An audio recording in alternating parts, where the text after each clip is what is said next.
Hi guys, welcome to the Silver Report. Today is Wednesday, January 25th, 2017. It is 8:40 a.m. Gold is currently trading at $1,209.40. Silver is at $17.13. And let's get into some of the economic news that's going to be playing an impact. We have Paul Rhino Ryan is saying kind of a war starting out here on the Hill between the establishment Republicans and the new breed that has come in, which is good news. Like you said, drain the swamp, right? But Paul Rhino Ryan is saying he wants an import tax on all goods coming into the United States, and to have tax-free goods and exports flowing out of the United States. It sounds good. So how does it differ? What's the issue? Trump says no to the plan. Says it's too complicated. His plan mainly depends upon a strong U.S. dollar, which is going to hurt manufacturing, which is going to hurt exports overall. We see that there has been major accusations, which is true, that currency for years has been known as a currency manipulator. It's been known to devalue its own currency in order to benefit its exports against the U.S. dollar. It's known to tax goods coming in from the United States, so it's never been an ally. But a strong U.S. dollar will make it an unfair trading advantage for U.S. manufacturers. And because really the plan he's proposing and why it's going to cause so much turbulence is, number one, I believe it's a good plan. I believe we need to retake manufacturing in this country. Is because a strong dollar is, we look over here against the lira in Turkey. Turkey's economy is collapsing. Its currency is collapsing. It's lost half its value in the past month. And we see over there malls are closing down because most of the debts, most of the advances that have been made with loans in U.S. dollar. And now the U.S. dollar against the lira has destroyed their country. That's another NATO nation. They're completely demolished their economy. These wars, these recent bombings, things like that, they're killing tourism. The country is in economic woes and ready to face collapse. Over here we have, for example, Europe and France. They're just releasing numbers. These central planners are releasing numbers.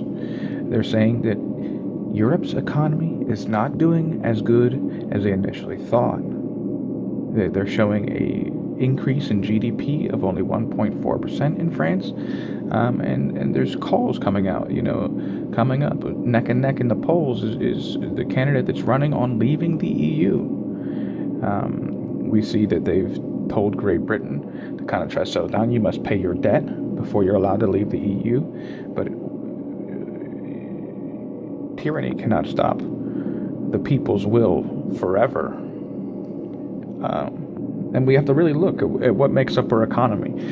In the U.S., the services industries account for 78%, or actually $11 trillion of U.S. private sector GDP, 82% of U.S. private sector full-time employees. So we have been converted from an economy with manufacturing to an economy that's based on consumption and services. In fact, the biggest sectors are education, healthcare, and social services. In the United States, they're top employers with 20% in 49 states. So 20% of the private sector employees come in education, healthcare, and social services. And this is another choke point why it really shows that the economy is not doing as great as they imply. We look last year, look at the headlines all over the country.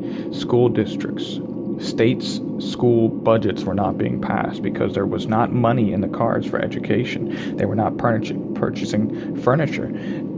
Go ahead and go to a furniture manufacturers for education markets trade show.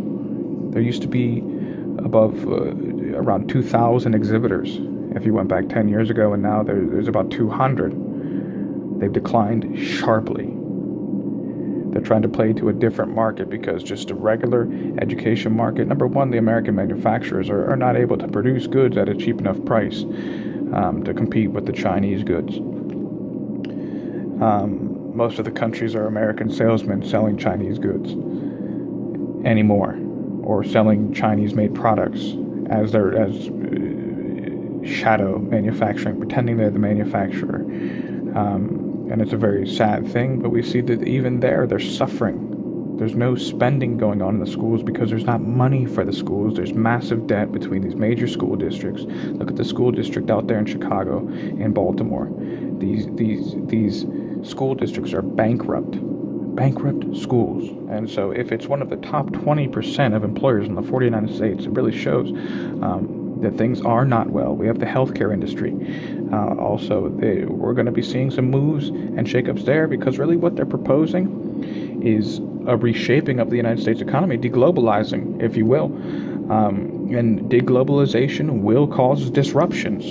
It will cause turmoil. Revival of manufacturing will reshape our economy and cause major instability in the meantime.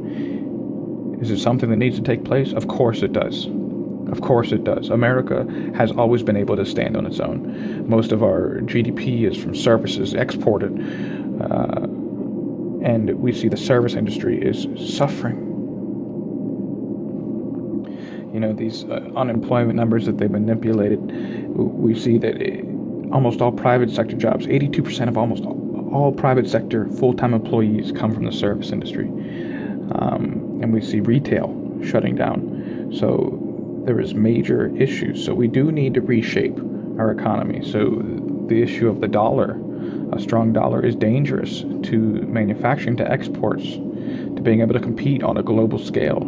Because really, when it comes down to it, this globalization is not about competing. We see reports coming out today in the Wall Street Journal about China. They made an announcement. They said if the U.S. wants to rescind its role, wants to abrogate its role as leading the world economy, as a leader in the world economy, China is more than happy to step in and to fill its place. So what they're implying, number one, we see that China is bleeding out U.S. treasuries, bleeding out U.S. bonds. It's eliminating their cash surpluses, amassing gold, no longer trading oil and the U.S. dollar between themselves and Russia. So we see, and they're trying to create this BRICS nations. China has a mind to take its place as the leader of the world, which will eventually move the people away from using the U.S. dollar, because it is a fiat-based currency. It is completely implied value based upon war and conquering in war. And if the world finds a new guy on the block, we'll see how quickly things can change.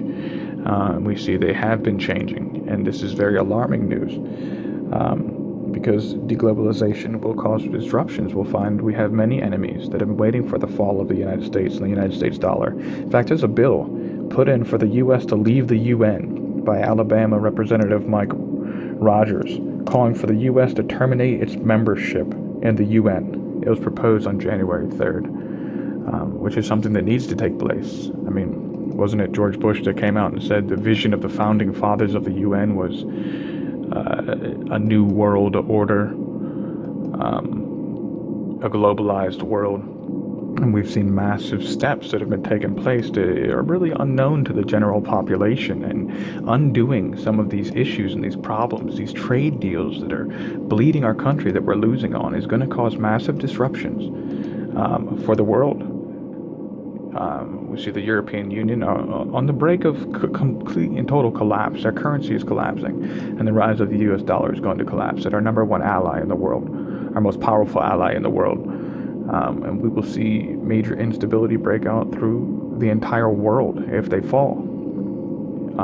They've already been suppressed. Their economies have been suppressed. So we see major moves taking place around the world, a major reshaping, redefining of what America is and the American economy is. So I would say prepare. If you don't have any now, go ahead and get yourself some storable foods. Buy silver, buy gold.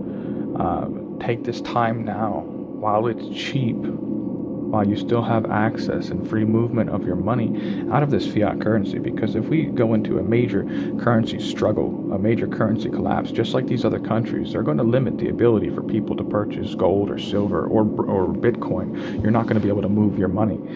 That's why China shut down Bitcoin in their country because they saw it was competing, and they saw major moves of the finances in the country moving out of the country. So if they even get a hint of currency crisis for the US dollar from some of these major changes that are taking place, be prepared ahead of time because it will be too late. All right, well, thank you guys for joining me. If you like the content, be sure to subscribe. There'll be more videos like this. Leave a comment in the comment box what you think. I appreciate your feedback.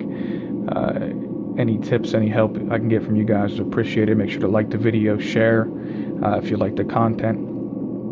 And we got something special coming up, so stay tuned, guys. Thanks.